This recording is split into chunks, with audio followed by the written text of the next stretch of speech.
August 2008.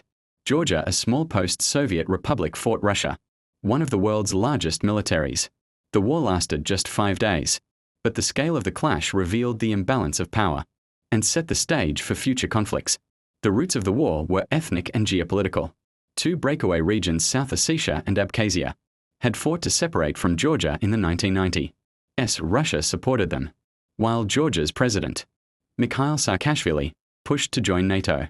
On August 7, 2008, after weeks of skirmishes, Georgia launched a full assault on Tsinvali, South Ossetia's capital, using artillery and ground troops. Their plan: seize the city quickly before Russia could respond. Georgia's military had about 37,000 troops, with around 200 tanks, mostly old Soviet T-72s, and a small air force of just a few dozen combat aircraft. Their equipment was modernized with Western training, but limited in numbers. Russia, in contrast, deployed elements of its 58th Army, totaling over 70,000 troops, 1,500 tanks and armored vehicles, and hundreds of aircraft. They also had peacekeepers already in South Ossetia, giving them a forward base. The imbalance was staggering. Georgia hoped speed and surprise would succeed before Russia's full might came down on them. At first, Georgia shelled Tsinvali heavily, moving tanks and infantry into the city. But Russian reinforcements surged through the Roki tunnel, bringing tanks, artillery, and paratroopers. Fierce urban combat erupted. Russian air power struck deep into Georgia, hitting bases, radars, and supply depots. Georgia's small air force was quickly neutralized.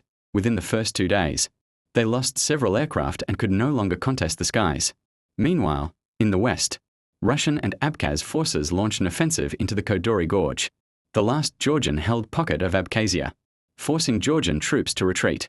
By August 10th, Georgia was in full retreat from South Ossetia. Russian tanks and mechanized infantry pushed into Georgia proper, seizing Gori, a key hub only 60 kilometers from Tbilisi. Georgia pulled back to defend the capital, while civilians fled en masse. Despite superior training, Georgian units were outnumbered and outgunned, unable to hold ground. On August 12th, the ceasefire ended the war. Georgia had lost 170 soldiers, while Russia lost 67, but the real toll was on civilians, with hundreds killed and over 100,000 displaced. Strategically, Georgia permanently lost South Ossetia and Abkhazia, while Russia stationed troops there. The war was a warning sign of Russia's new playbook, using separatist conflicts as leverage, striking quickly with overwhelming force, and punishing neighbors who leaned toward NATO or the West.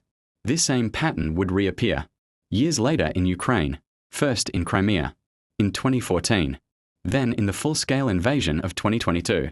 The seeds of today's war were visible in Georgia in 2008, a reminder that history often repeats itself when lessons go unheeded.